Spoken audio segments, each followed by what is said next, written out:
Yo, UFC 315 just went down this weekend. Jack Della Maddalena just won the belt. Mate, we just won the fucking belt. And anyways, I went 8-4 on picks. Should have been 9-3. We're gonna get into all that shit though. Yeah, let's get right into shit. So starting out with the first fight of the night, we got Brad Katona versus Begzat Amakan, and yeah, I chose this shit. I chose Begzat Amakan. I thought he was gonna be too fast for him, and I just didn't think Brad Katona. I think for like regional scene, I think Brad Katona could hold his weight, but I think inside of the UFC, I think especially when you start putting him up against like up and comers, I just don't think that I don't even think he trusts himself to take powerful shots like that. But yeah, it was pretty clear that Begzat was just too fast for him. I mean, there was only 8 strikes thrown, but it was pretty clear. And then, like I said, I just don't think he even trusted his chin enough to take a shot. Yo, moving on, we got Daniel Santos versus Jung Lee, and I actually chose Daniel Santos. I chose by KO though. I thought somebody was going to sleep in this fight, one or the other, but I thought Daniel Santos was going to be better on the feet. He was kind of, he had more volume, definitely in the significant strikes, but the takedowns were also a factor in this fight. Not the craziest fight. I wouldn't go rewatch this or anything, but yeah, anyways. Bro, next up, Marc-Andre Barrial versus Bruno Silva. Bro, I feel like a fucking joke right now, dog. This whole build-up, I had fucking Marc-Andre Barrial, this entire build-up. And then I saw Bruno Silva. I saw all these videos how Bruno Silva's in there with the counts, he's in there with the mental health, whatever. He's getting his fucking head, he's getting his head back in shape for the fight game. Because, bro, after the Alex Pereira fight, getting his face shattered, he just didn't look the same. He looked gun shy and like just not like old him. And I thought Marc-Andre Barrial was also like powerful, and I thought not more technical on the feet, but I thought of late, I thought he was more technical. But then also he's coming off of 2 cold ass KOs, and then Bruno Silva, I thought with the counts or whatever, I thought he'd be coming in fucking strong, but no, bro, I sound like fucking Eric Nixon. You got snake charmed, kid. You getting snake charmed out there. Yo, also when he fought Alex Pereira, he fucking shattered his face, and then he fought a couple times since then. I don't know how his face didn't shatter then, because Marc-Andre hit him with some nasty shit, hit him with the elbow, I think, and it was just his face fucking re-shattered. His face re-shattered, and he took some extra damage on top of that. I like Bruno Silva. To be honest, he's not going to come back confident after this. I think you got to cut Bruno Silva, which is kind of sad. I'm not going to say he was like on a surge, he was on a rise, but seeing from what he came, like from what he was to what he is now, it's kind of sad to see. And moving on to the preliminary card, we got Navajo Sterling versus Ivan Arslan. I got this right. I said Navajo Sterling. I think I said by decision. I don't remember. I think I said by decision. He just kind of outvalued him. He did what he was supposed to do. He also looked really composed in there. He did do what he was supposed to do, but it was a little bit too competitive for what it should have been for a guy like Ivan Arslan. I'm seeing this performance, I do think Navajo Sterling is going to get checked eventually, but I just don't think it's going to be from a level of guy like Ivan Arslan. And then next up, Modestas Bukauskas versus Ion Cutelaba. I actually picked Ion Cutelaba.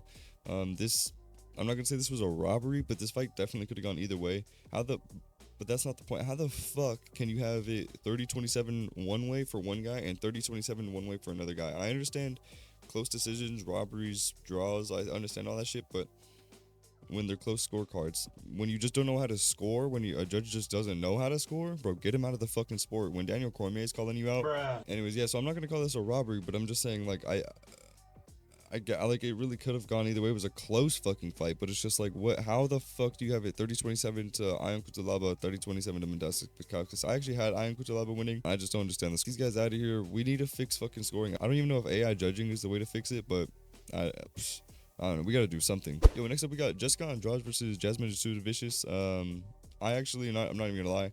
Me and the homies were just kind of goofing around during this fight. I saw that she was outlanding her, and then I guess she took her back. I think she got her with a rear naked. I believe that's what she subbed her with. And that's also a really good performance by Jessie J to go out there and dominate the former champ like that. So, also, I don't really know what you do with Jessica Andrade, bro. Just, I guess, keep giving her these fucking up-and-comers.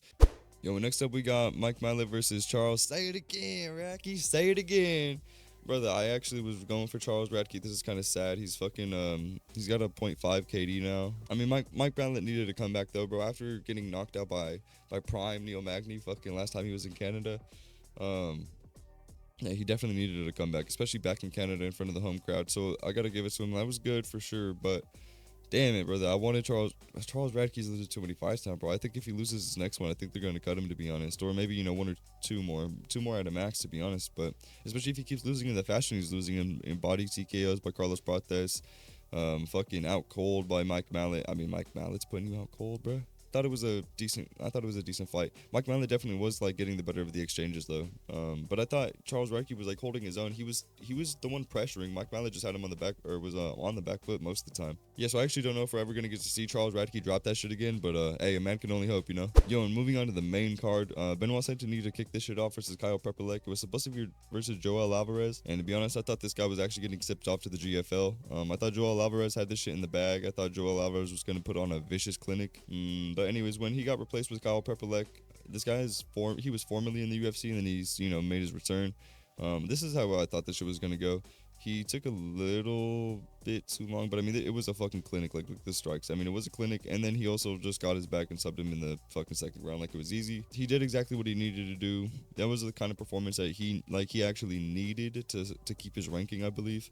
So yeah, good job, bro. You beat a fucking nobody to keep your ranking. Yo, but next up, this was actually a decent fight. This was a fight I actually cared about. I got wrong, but you know what? I'll give it to her. Natalya Silva actually did really good. I actually picked Alexa Grasso because I thought her boxing was gonna be good enough to negate Natalya Silva's. Natalya Silva's definitely been falling in love with the hands recently, as she's shown in this fight. She has a really good like full game. She's really well rounded, especially now after seeing this. I think she is like really well rounded, but she has really fallen in love with the hands. I think they're going to do Valentina Shevchenko versus Zhang Wei Li. So I think you actually do Natalya Silva versus Jessie J. I'm not going to go back, but yeah, I think you just do Natalya Silva versus Jessie J for a #1 contender. And then Valentina's most likely going to lose. I'll get to that in a minute, but yeah, Valentina's most likely going to lose versus Zhang Wei Li. And then I think that the winner of Natalya Silva versus Jessie J just fights Zhang Wei Li for, the new belt. Yo, next up we got Jose Aldo versus Amin Zahabi, and I'm not gonna say this shit was a robbery. I know a lot of people are copium right now because of Jose Aldo. It would have been better for the fans. He actually might have stuck around. And to be honest, I think Jose Aldo is still good enough right now to compete with like 6 through 7 or like what the fuck am I talking about? 6 through 15 in the rankings. Jose Aldo can definitely hang with like Rob Font, Henry Cejudo still, and it's actually sad that we never got like a Henry Cejudo Dominic Cruz matchup because.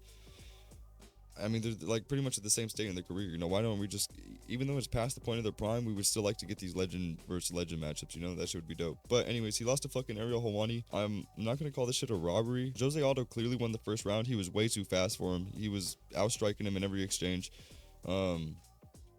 He was doing really good. And then in the second round, it was kind of the same story. He was a little too fast for him in the beginning. He started to slow down, and then towards the end.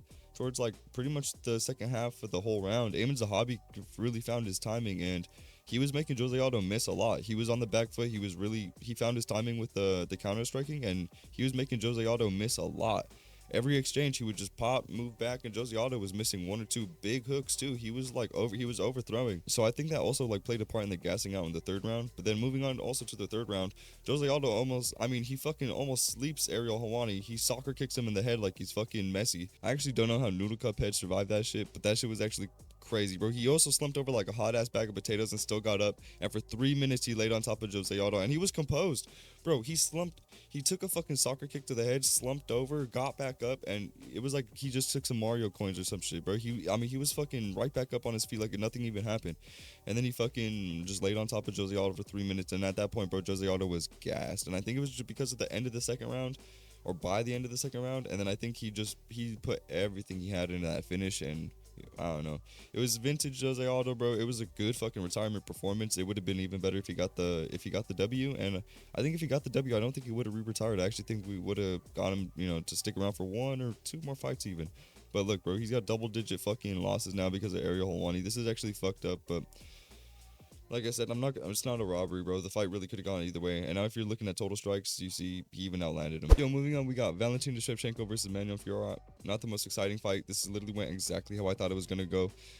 Honestly, Valentina is definitely on the decline, bro. And that's sad to fucking say. I think like if this fight were to happen 2 or 3 years ago, I think the exact same thing happens, but I think Shevchenko beats her like more definitively. Bro, in the very first round, I felt like a fucking guru because Valentina Shevchenko, I'm pretty sure, broke her nose, and I said that shit in front of like all my homies, and then like I started hearing the speculation of like after the fact, I've heard a lot of speculation of other people saying the exact same thing. So like shit, I'm a fucking genius, bro.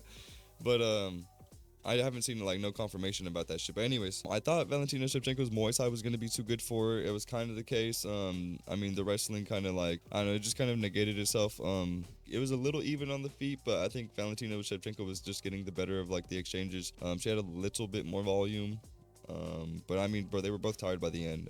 This is pretty much exactly how I thought it was gonna go. Not the best fight, not not the most boring fight either.